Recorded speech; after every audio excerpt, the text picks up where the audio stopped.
ang title po ng topic natin ay Pinili ng Ama. Hallelujah. Pinili ng Ama. Sabihin mo nga sa katabi mo, pinili ka ng Ama. Napili ka ng Ama. Pinili. Okay. So the Word of God na ating pagbubulayan sa laging sanay sa Bible study online. Oh Lord, nasa Sunday service po kami ngayon. Okay, so ang word na pagbubulayan natin sa umagang ito, makikita natin sa Ephesians chapter 1, verse 4 to 6. Sabay-sabay natin basahin. Basahin nyo nga. 1, 2, 3, go!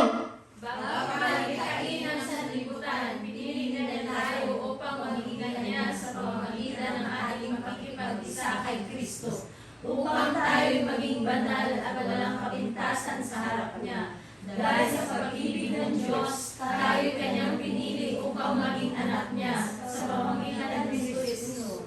Iyan ang kanyang layunin at kalooban. Purihin natin siya dahil sa kanyang kahanga-hangang pagkalinga sa atin sa pamamagitan ng kanyang mga anak. Hallelujah. Praise the Lord.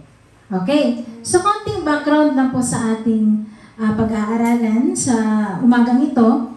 Ang sumulat po ng Book of Ephesians ay walang iba kundi si Apostle Paul. Okay? Si Apostle Paul. Sinulat niya ito sa Church of Ephesus. Okay? And ang Ephesus po is a modern day, ngayon, is Turkey. Okay? So, yun, pag nalaman nyo, may idea ulit kayo. Maganda talaga pag may mga background eh. Yan. Sa Turkey po siya, in modern day, nasa Turkey po siya. At si Paul po ay nagministeryo doon ng 2 years. Nagturo si Paul doon ng gospel. Now, both Jews and Greek po nakarinig ng magandang balita. Okay? Nakarinig ng Word of God. Kung babasahin po natin yan sa Acts chapter 9 verse 10, dyan po natin makikita yung pagpunta ni Paul sa Ephesus. And now, kung babasahin din po natin yung buong Acts, makikilala din po natin si Paul. Okay? Makikilala natin si Paul, and then makikita din natin doon ang kanyang mga ginawa na pag-travel ng mga ministeryo niya sa ibang mga lugar. So si Paul po ay napakasipag na alagad ng Diyos. Naway ganon din tayo. Si Paul ay isang magandang example kung paano sumunod sa Diyos. Binago ng Diyos ang buhay niya at higit sa lahat, very inspiring ang kanyang pagtitiis, pagtsatsaga, at paglilingkod niya sa Panginoon. Actually, siya ang halos sumulat ng New Testament. Ang New Testament ay merong book na 27. 13 books ang sinulat ni Paul doon. Halos kalahati ng New Testament, si Paul ang nagsulat. At sinulat niya ang Book of Ephesians noong 61 to 62 AD.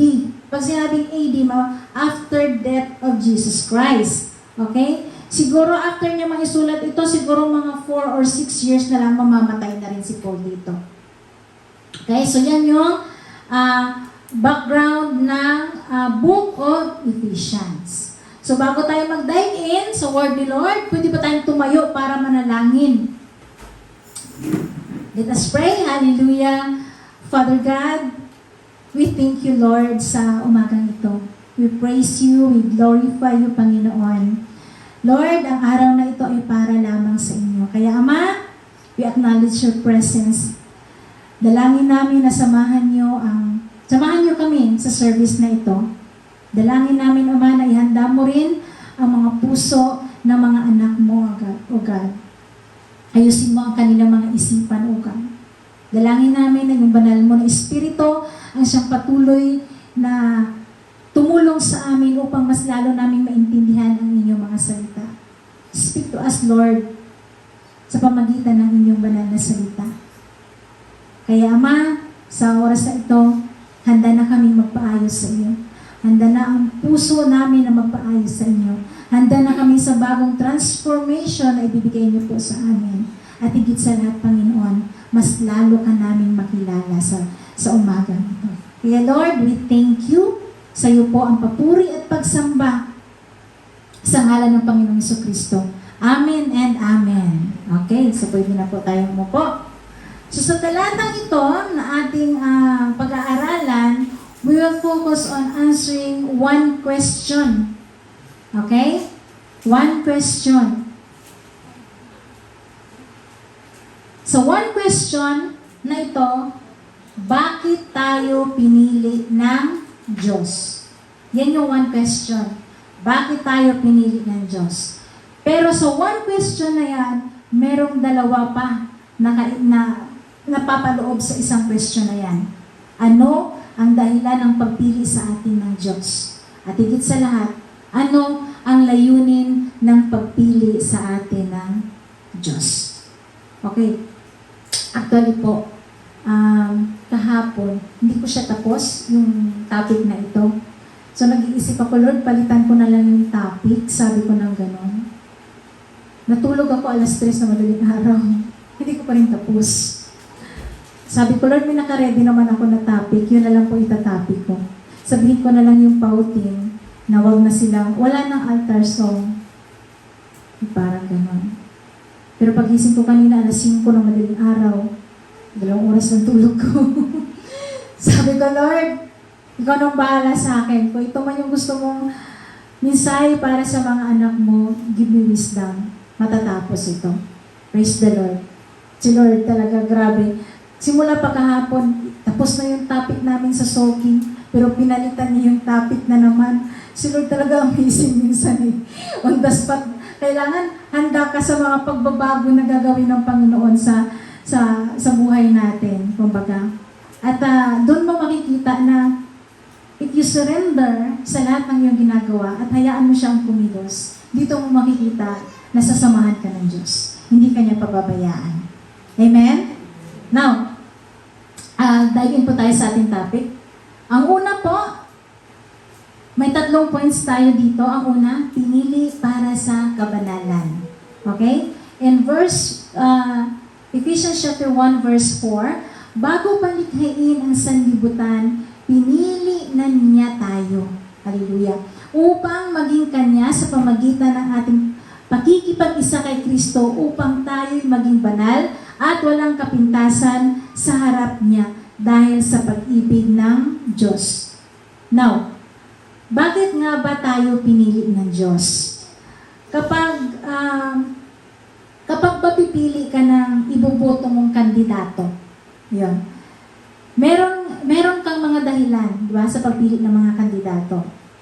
Pwedeng dahil magaling siya, or ito yung uso sa Pilipinas eh, namimigay ng ayuda. Ayun, di ba? Or dahil kakilala mo siya. Pwede ding baka artista siya na gustong-gusto mong artista. Or pwede rin kamag-anak mo. Or pwede rin kaibigan mo. Di ba? So, dito, makikita natin na madaming reason kung bakit pumipili ang isang tao ng kandidato. Now, pero ano ba ang meron tayo na magtutulak sa Diyos para piliin ka, piliin ako? Kasi sa totoo lang, makasalanan tayo eh. Di ba? Ayaw pasakop sa Diyos at ang sinusunod ay sinusunod natin lagi yung ating mga sariling kagustuhan. Hindi tayo qualified, kumbaga, para piliin ng Diyos. Kasi sa totoo lang, matitigas yung ulo ng mga tao. Yan, simula pa sa Old Testament, matitigas talaga yung ulo ng mga tao. In Ephesians chapter 2, verse 1 to 3, sabi dito, noong unay patay kayo dahil sa inyong mga pagsuway at mga kasalanan. Sinusunod ninyo noon ang ang masamang takbo ng mundong ito at napailalim kayo sa prinsipe ng kasamaan. Ang espiritong naghahari sa mga taong ayaw pasakop sa Diyos, ang totoo tayo'y lahat ay dati ring namumuhay ayon sa ating laman at sumusunod sa masamang hilig ng katawan at pag-iisip. Kaya't sa ating likas na kalagayan, kabilang tayo sa mga taong kinapupuutan ng Diyos. Walang sinabi dyan na kabilang lang si Yui sa kinapupuutan ng Diyos. Ang sabi dyan, kabilang tayo. Okay? Lahat tayo kabilang sa kinapupuutan ng Diyos. Kasi matitigas ang ulo natin. Di ba? Walang sumusunod sa Kanya. Walang naghanap sa Diyos. Sa totoo lang. Maliwanag na ang dahilan ng pagpili ng Diyos sa atin ay wala sa atin. Hindi natin siya pinili. Sa totoo lang, madaming ayaw sa Diyos. Bakit madaming ayaw sa Diyos? Madaming ayaw sumunod sa Diyos, ayaw piliin ng Diyos kasi iniisip nila na kapag sumunod sila sa Diyos, maraming bawal.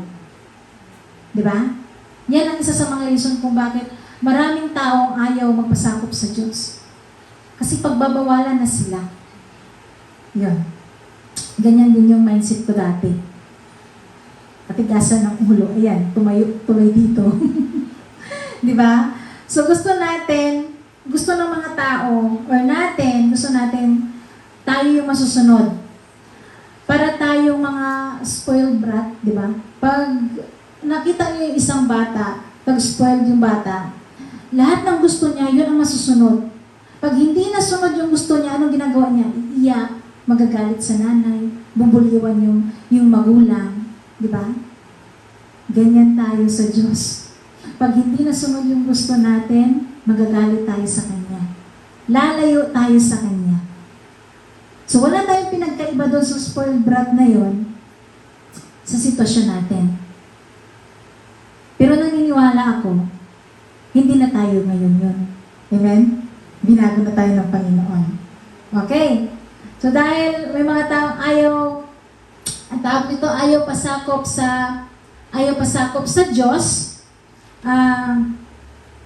kapatid, just want to remind you, kapag ang sarili mo lagi ang nasusunod, ibig sabihin, Diyos mo ang sarili mo. Okay? Aminin man natin o hindi, ganyan ang karamihan. Pero, kung ang Panginoong Hesus ang sinusunod mo, ibig sabihin, wala kang iba kundi ang Panginoong Hesus, ang Diyos mo. Amen? Sabihin mo nga sa katabi mo, ang Panginoong Hesus ang Diyos sa buhay ko.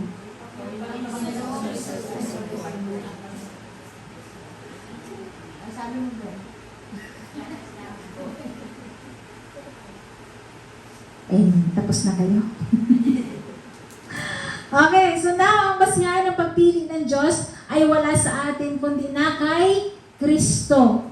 Pinili tayo dahil sa pagkipag-isa natin kay Kristo. Kung hindi dahil kay Kristo, hindi tayo pipiliin ng Diyos na maligtas. So sa personal na karanasan natin, ikinabit tayo kay Kristo. Our union with Christ sa oras na sumampalataya tayo sa Kanya. Si Kristo ang tinawag ng Ama na Kanyang chosen one. In Isaiah 42:1, ang sabi dito, sinabi ni Yahweh, narito ang lingkod ko na aking hinirang, ang aking pinili at lubos na kinalulugdan. Ibuhos ko sa kanya ang aking espiritu at siya ang magpapairal ng katarungan sa mga bansa. Luke chapter 9, verse 35. Isang tinig ang nagsalita mula sa ulap.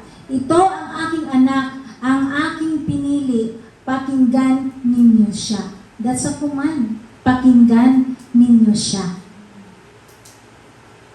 Nakikinig ba tayo sa Panginoong Hesus? O sarili pa rin natin kagustuhan na pinapakinggan natin? Tanongin niyo ngayon sarili niyo, sino kaya ang sinusunod ko? Now, sino ang pinili o chosen one? Sino yung pinili? Sino yung chosen one?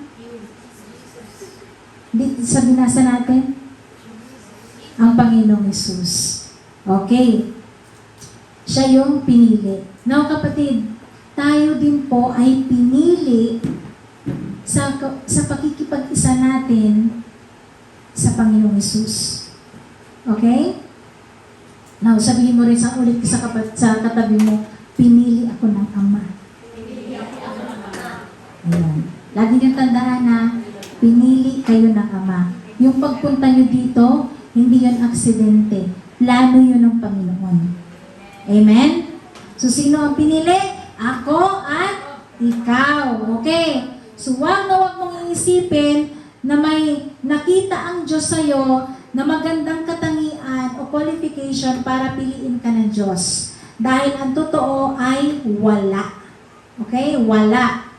We are chosen in Christ. Pinili tayo dahil kay Kristo. Hindi tayo nag-apply ng trabaho para alam mo yung papasa tayo ng resume. Tapos, dahil doon sa magandang nakasulat sa resume, kaya tayo napili. Hindi yun ganon. Okay? Hindi tayo dahil doon, di ba, pagandahan yan ng resume. Para pag nag-apply ka ng trabaho, di ba, pagandahan ng daming mga skills doon.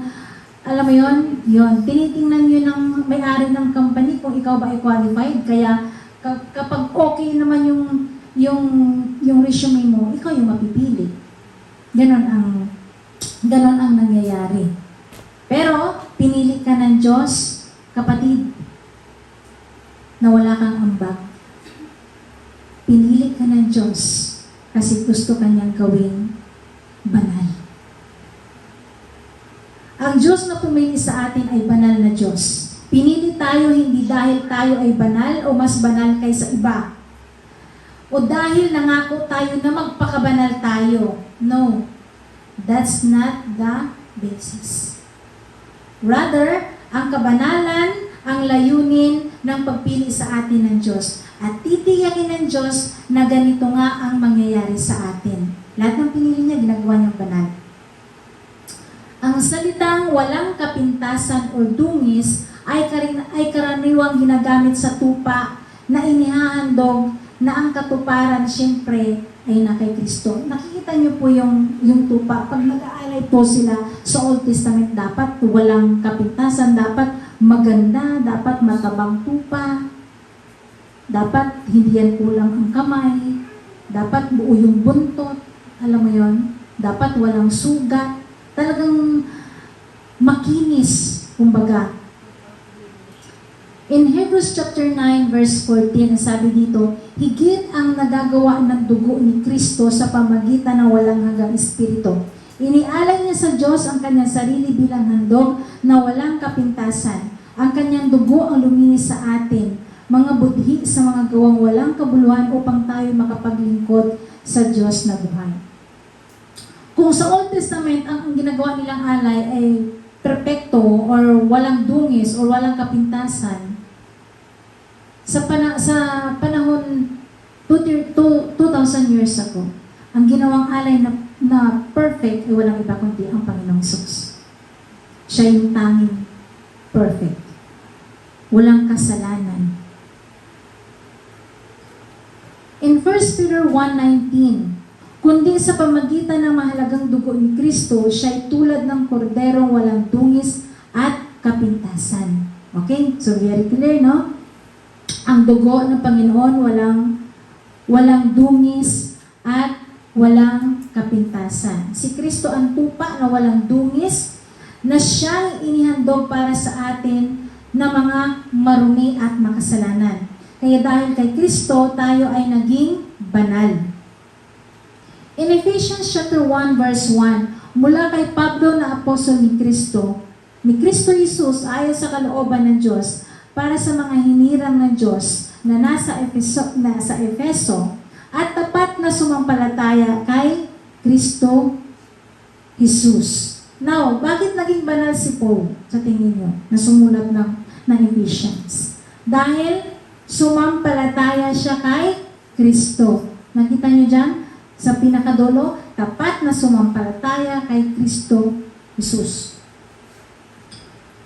Tayo din, ginagawa tayong banal dahil sa pananampalataya din po natin sa Panginoong Hesus.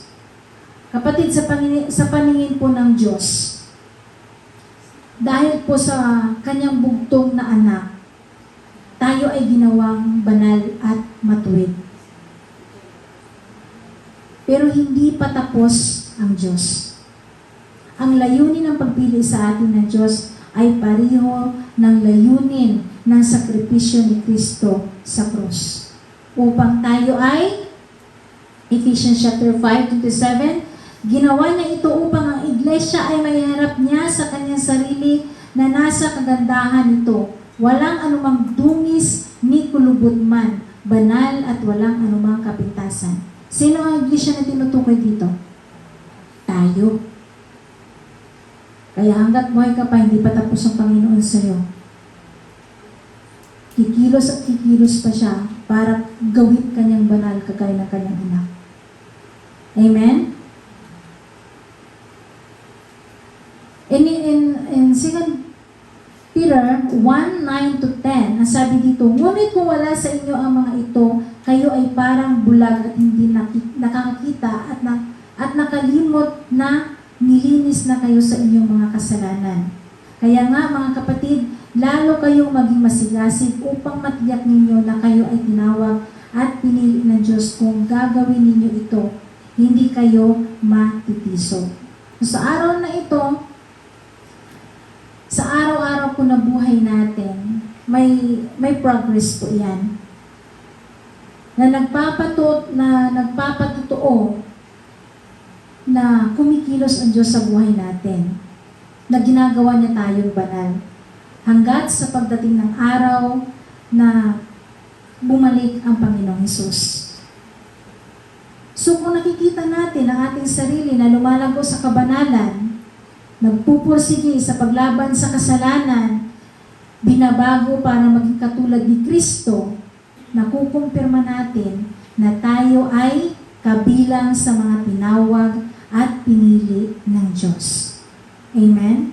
Kaya nga sabi dyan sa talata, ngunit kung wala sa inyo ang mga ito, kayo ay parang bulag at hindi nakakakita. Ang sabi din dito, sa 10, kaya nga mga kapatid, lalo kayong maging masigasig upang matiyak ninyo na kayo ay tinawag at pinili ng Diyos. Kung gagawin ninyo ito, hindi kayo matitiso. Pero paano kung hindi? If you are not growing in love sa pag-ibig ng Diyos, sa mga kapatiran mo, sa pamilya mo, paano mo nasabi na kabilang ka sa pinili ng Diyos? Paano tayo lalago sa kabanalan? Kapag tayo ay may pag-ibig, kapag naranasan natin ang pag-ibig ng Panginoon. Kaya nga nakakabit yung, mahirap na siya ibalik. Nakakabit doon sa chapter 4 kanina, sa point number 1 natin, ang sa dulo doon, dahil sa pag-ibig ng Diyos. Okay? Dahil sa pag-ibig ng Diyos. So, kaya nga, nakakabit yung pag-ibig dahil sa pag-ibig ng Diyos dun sa dulo ng verse 4 na binanggit ko kanina. Kasi, walang holiness na mangyayari sa isang tao kung walang pag-ibig.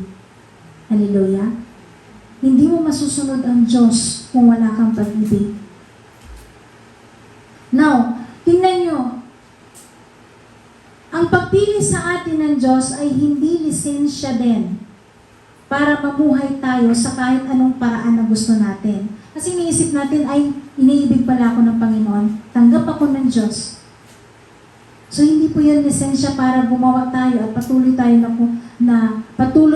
na gumawa ng mali o gumawa ng kasalanan. Actually, ito pa ang mag-motivate sa atin at mag-empower sa atin na mamuhay sa kabanalan at pag-ibig ng Diyos.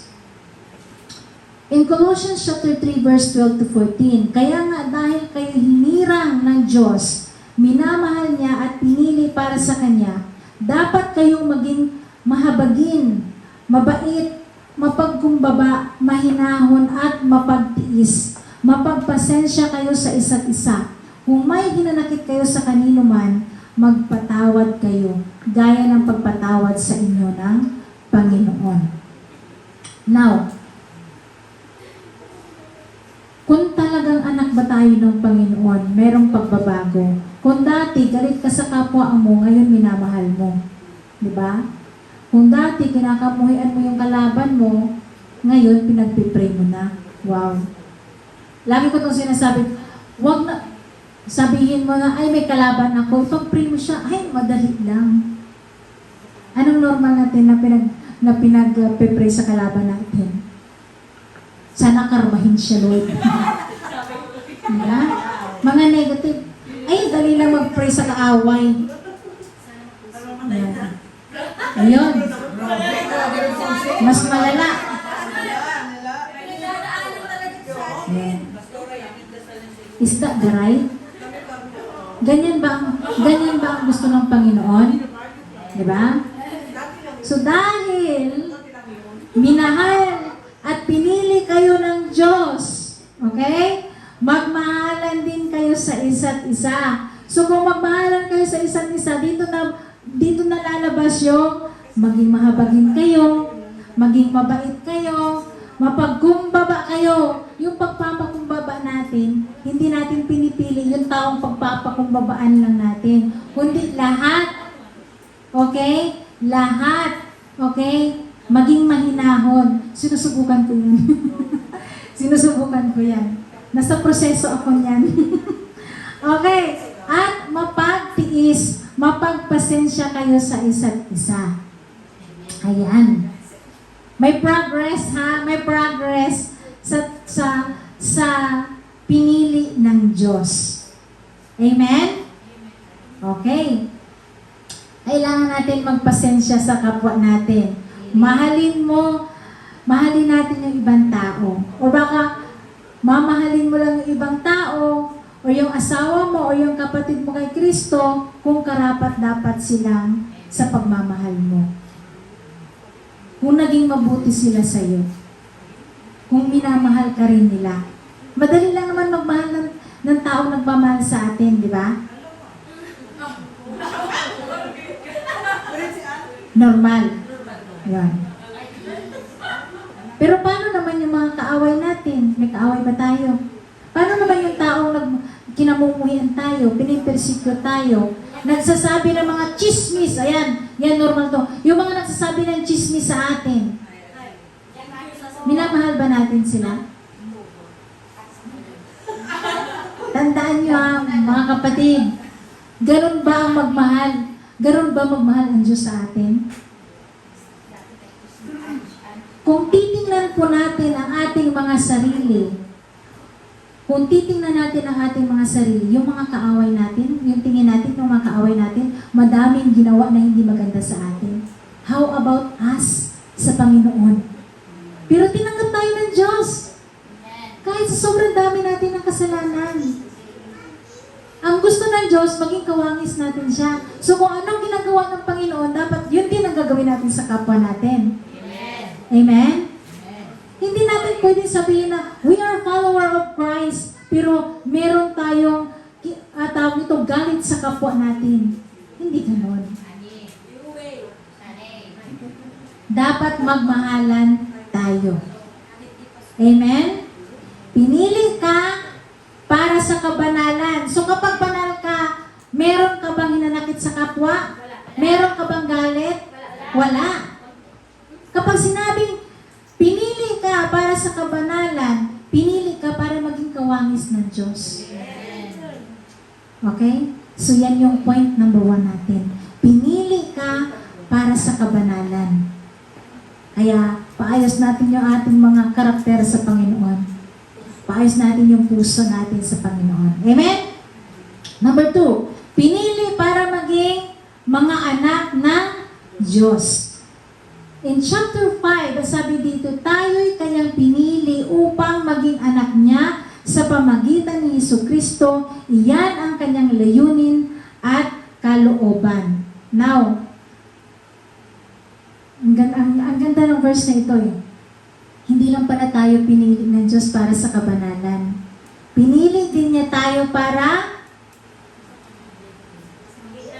maging anak niya. Hallelujah. Now, papasok ang question dito na, ano ang layunin ng pagpili sa atin ng Diyos? Nakita niyo dyan sa pinakadulo, ang kanyang layunin at kalooban ay pinili tayo upang maging anak niya. Amen? Hallelujah. Ang dahilan ng pagpili sa atin ng Panginoon, una, para maging banal. Di ba? Pangalawa, para maging kanyang anak. So, habang pinagbubulay-bulayan ko to, habang pinag-aaralan ko to yung verse na ito, sabi ko, oh Lord, sabi ko nang ganon, you are so amazing. Kasi sa dami ng ginagawa mo sa buhay ko, mahirap ang mga proseso na pinagdadaanan ko. Pero pinaparealize mo sa akin kung ano ang identity ko. Every time na I'm not okay, anak mo ako at hindi mo ako pababayaan. Every time na pinagdadaanan ba kayo mga kapatid, naalala nyo ba na anak kayo ng Diyos? Naalala nyo ba kung ano identity nyo? Lagi nyo tandaan, anak kayo ng Diyos. Okay? Sabihin mo sa katabi mo, anak ako ng Diyos.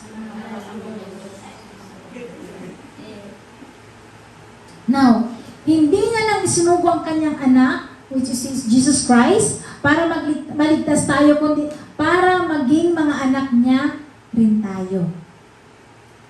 In Galatians chapter 4, verse 4 to 5, ang sabi dito, ngunit nang sumapit ang tamang panahon, isinugo ng Diyos ang kanyang anak na isinilang ng isang babae at namuhay sa ilalim ng kautusan upang palayain ang mga nasa ilalim ng kautusan. Sa gayon tayo ay maituturing na mga anak ng Diyos. So kung hindi po dumating ang Panginoong Hesus, hindi natin mararanasan ang kapatawaran ng Diyos. Tayo ay nasa ilalim pa din ng kautusan. At alam naman natin na isa lang ang hindi natin masunod doon sa 10 Commandments na yon, tayo ay hindi maliligtas. At walang sino man ang nakasunod doon sa 10 Commandments na yon. Lahat tayo nagkasala. Di ba? Actually, ang mga Jews, gumawa pa ng another na mga commandment. Kung pag-aaralan nyo, madami pa silang ginawa. Umabot yung kautusan ng Jews ng 613. 613. Sa 10 nga lang, hindi natin kaya eh. 613 pa kaya. So dito natin makikita, kung susunod tayo, kung nasa ilalim tayo ng kautusan, hindi tayo maliligtas. Pero dahil sa pagmamahal ng Panginoon, dahil sa pagmamahal ng Diyos Ama sa atin, bumaba ang kanyang anak para tayo ay maligtas. Amen? Yan. Kung maalala, kung maalam niyo yung story ng Old Testament at bakit may New Testament, doon niyo makikita ang lahat. Wala na tayo sa Old Testament, mga kapatid. Wala na tayo sa 10 Commandments. Okay? Nasa New Testament na tayo. Sa Old Testament, meron 10 Commandments. Sa New Testament, meron 2 greatest commandments. At yun yung susundin natin. Okay? 2. Love your God with all your heart, with all your mind, and with all your soul. Anong pangalawa? Love your neighbor as yourself. So doon sa love your God with all your heart, with all your soul, and with all your mind, and with all your strength, napapaloob doon sa 10 Commandments na yun, yung 1 to 4. Okay? Yung 1 to 4, yan yung love your God. Ang 5 to 10, yan yung love your neighbor. Napapaloob pa rin. Nagiging guide na lang natin yung 10 Commandments. Okay? Napapaloob pa rin siya. Pero yung pinakamahalaga natin na gawin, kung mahal natin ang ating kapatid, magsisinungaling ba tayo sa kanya? Magnanakaw ba tayo sa Kanya? Napapaloob yun dun sa Ten Commandments yung pagnanakaw at pagsisinungaling, pagpatay. So doon na papasok yung love your neighbors. Amen? So dito natin makikita na ang ginawa ng Panginoong Jesucristo ang siyang naglinis sa atin. Diba? Dahil sa kasalanan natin, hindi natin kayang iligtas ang ating sarili, kaya ang Diyos Ama, sabi niya dito, in John 3:16, ito yung sinasabi nila na heart of the Bible. Okay? John 3:16, for God so loved the world that He gave His one and only Son, that whoever believes in Him shall not perish, but have eternal life. Kapatid, bukod sa iniligtas tayo ng Diyos, tayo pa ay ginawa niyang mga anak. Amen? For example, kung ikaw ay isang ulila, tapos merong gustong mag-ampon sa'yo, tapos napakayaman pa ng mag-aampon sa'yo, anong mararamdaman mo? Anong mararamdaman mo pag ikaw ay ulila? Malungkot. Pero paano pag nalaman mong may aampon sa'yo na napakayaman? Amen. Anong mararamdaman mo? Masaya. Masaya. Hallelujah. Ganyan ang nararanasan natin. Now, sa isang bahay ampunan, ang mga bata doon ay mga ulila. Diba? Kaya sila dinala sa bahay ampunan kasi mga ulila sila. At halos lahat ng mga bata doon ang hinihintay ay makalabas sa bahay ampunan. At now, umaasa yung mga bata doon na merong tao or merong magulang na mag-aampon sa kanila. Okay? Para sila ay paaralin at mahalin. Kung mapapansin natin dito na ang kagalakan ng mga bata ang magkaroon ng tutulong sa kanila, mag-aruga sa kanila, pero ang masigit na ikinasasaya nila kapag nais ng mag-ampon sa kanila ay ituring talaga sila na totoong anak. Amen? E paano kapag ikaw ang mag-aampon? Minsan pipili ka pa ng batang maganda, ay maputi yun, gusto ko yun. Diba? Matalino. Pag tayo pipili, may qualification, diba? Pero ang Diyos, wala. Okay? Ganyan ang Diyos magpili sa atin.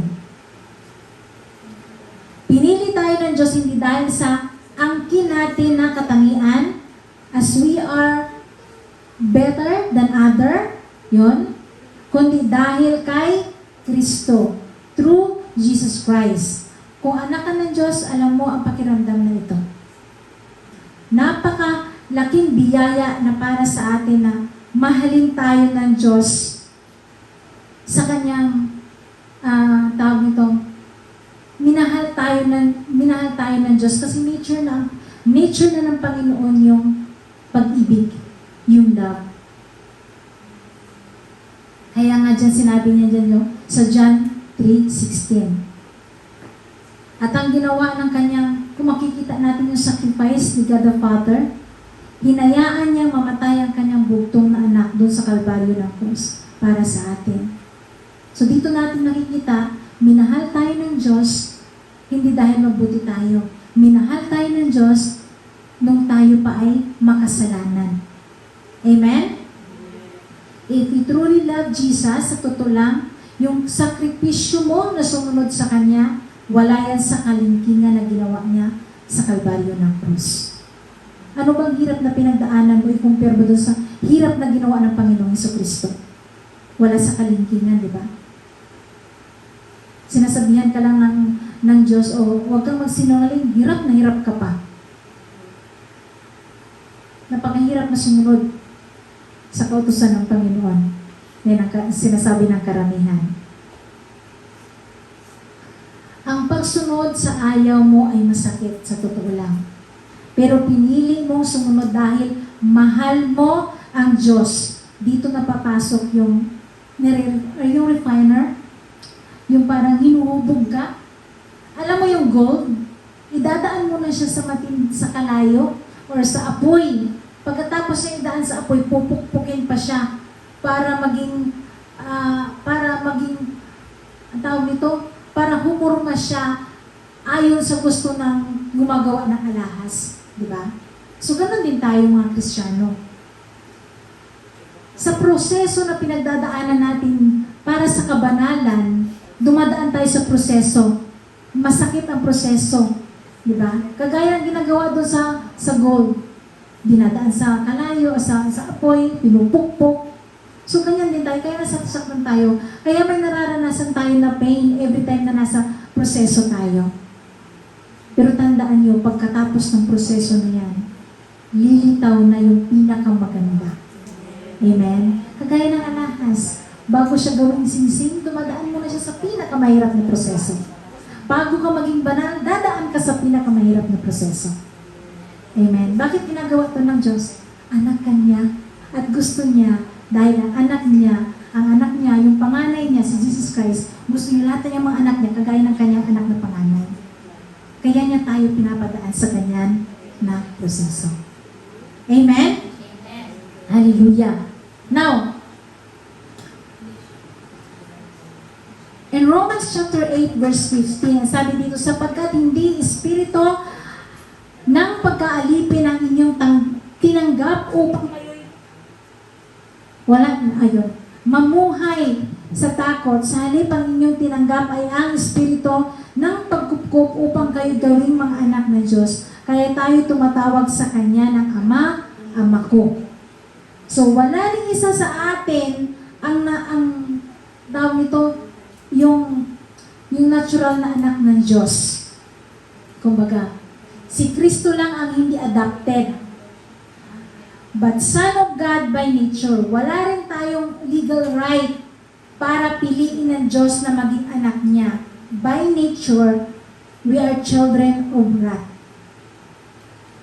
In Ephesians chapter 2 verse 3, ang totoong tayo, lahat ay dati ring namumuhay ayon sa pagnanasa ng ating laman at sumusunod sa mga hilig ng katawan at pag-iisip. Kaya sa ating likas na kalagayan, kabilang tayo sa mga taong kinapupuotan ng Diyos.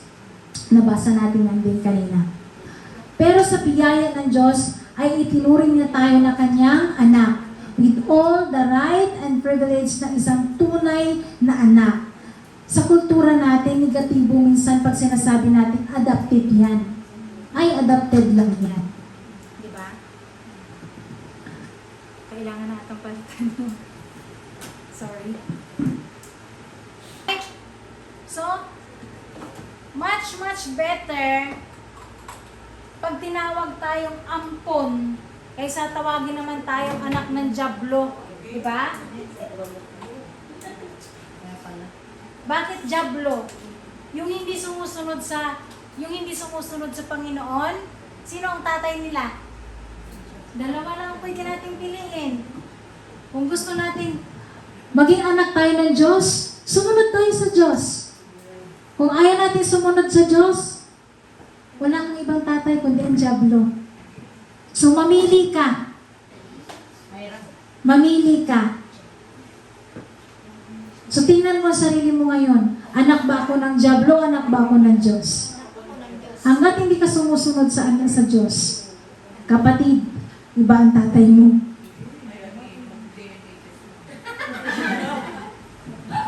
So ano ang layunin ng pagpili sa atin ng Diyos? Hindi dahil sa pinili nating ibigin ang Diyos, kundi dahil pinili tayong ibigin ng Diyos. Ang Diyos ang nagpasya nung unang-una pa lang, hindi tayo. Malinaw na ang motivation ng Diyos sa pagpili sa atin ay ang kanyang pag-ibig. Dahil sa pag-ibig niya sa atin, through our faith in Jesus, tayo ay ginawang anak niya. Point number 3, pinili para sa kaluwalhatian ng Diyos. Verse 6, purihin natin siya dahil sa kanyang kahangangang pagkalinga sa atin sa pamagitan ng kanyang minahal na anak. Napapansin nyo, every time nagbabasa tayo ng simula chapter 4, 5, and 6, laging through Jesus Christ. Through Jesus. Hindi nawala si Jesus Christ. Okay? Napansin nyo yan? So at ito, ang ito yung layunin.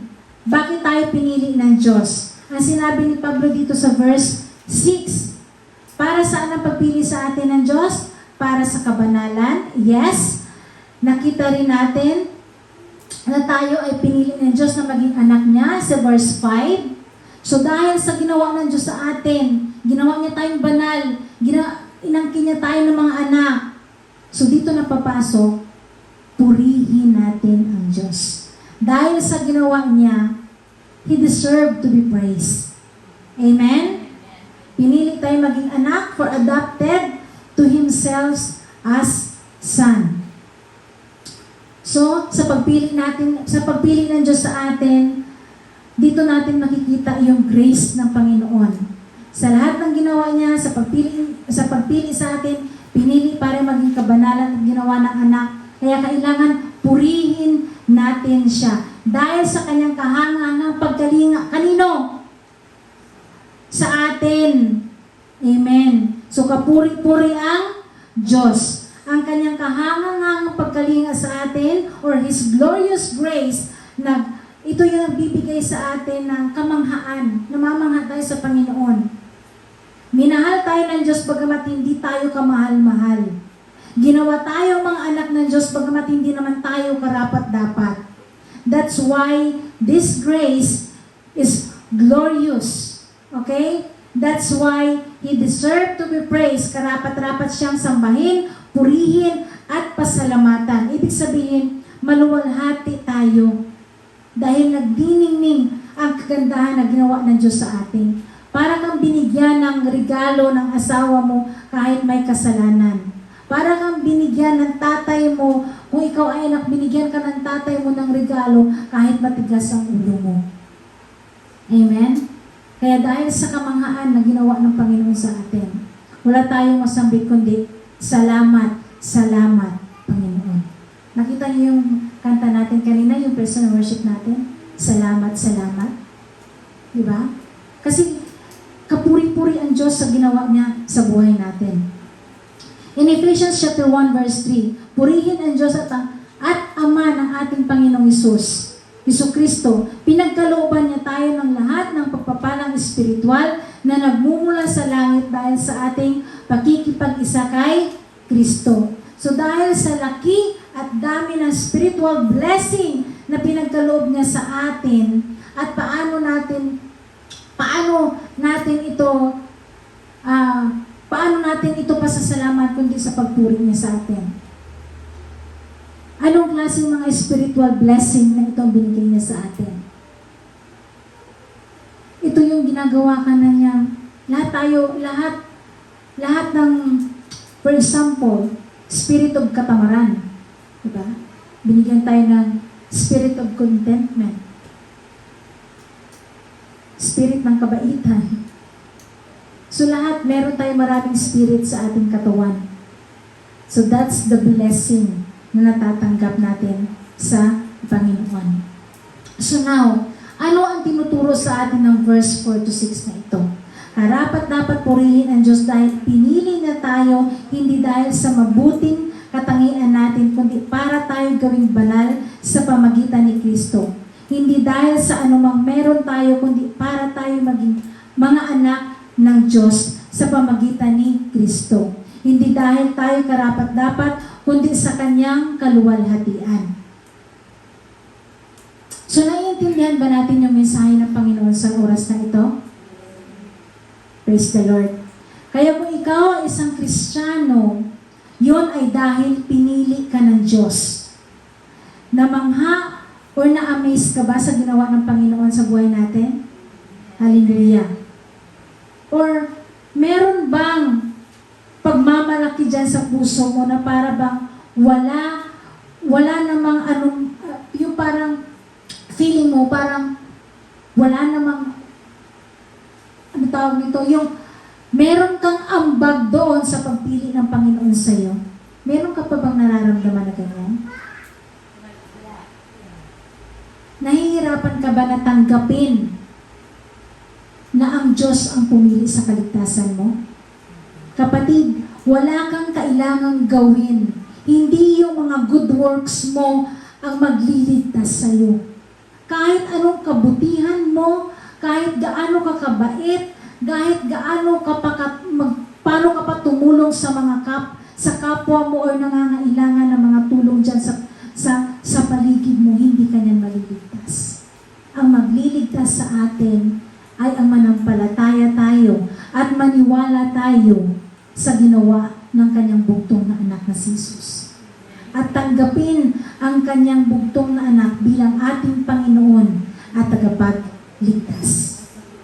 Amen? Dito po ako magtatapos.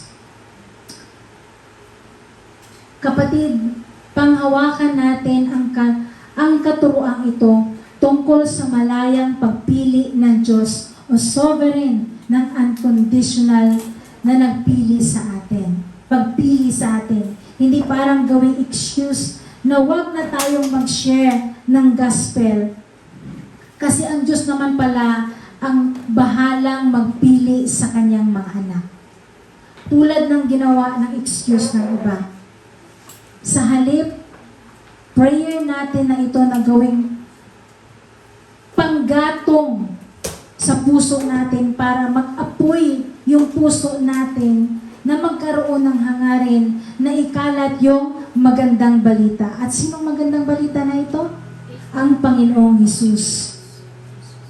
Sa lahat ng dako, sa lahat ng bansa, sa kapatid mo, sa kaibigan mo, share the gospel. Ano man ang kapalit, ano man ang sakripisyo na kailangan natin gawin, ipahayag natin sa lahat ng tao na merong Diyos na nagmamahal na hindi karapat dapat na mahalin tayo yon, pero minahal tayo ng Diyos. In Romans chapter 11 verse 36, sapagkat mula sa Kanya at sa pamagitan Niya at para sa Kanya ang lahat ng mga bagay sumasa Kanya, naway ang kaluwalhatian magpakailanman. Amen. Kapatid, narito ako sa harapan niyo kasi dahil nakarinig ako ng magandang balita. Narinig ko, na-encounter ko si Jesus because someone shared the good news. And faith comes by hearing. Kaya ako naligtas dahil narinig ko yung gospel. Dahil sa gospel, pinaintindi sa akin ng Diyos na ako ay pinili niya upang maging banal at upang maging anak niya. At naniniwala ako, naranasan niyo rin yung mga bagay na naranasan ko. Ginawa kayong banal ng Diyos, ginawa kayong anak ng Diyos dahil narinig niyo ang magandang balita. Now, ipagkakait ba natin ito sa iba? Hindi nila mararanasan na sila ay pinili ng Diyos, na sila ay gagawing anak ng Diyos hanggat walang nagsishare sa kanila ng magandang balita. Amen? Kaya inaanyayahan ko ang lahat. Huwag kayong matakot to share the gospel. Huwag kayong matakot na malaman ng iba, ng pamilya mo, ng kaibigan mo, na sila ay anak ng Diyos. Amen? Tayo po ay tumayo. Purihin po natin ang Diyos.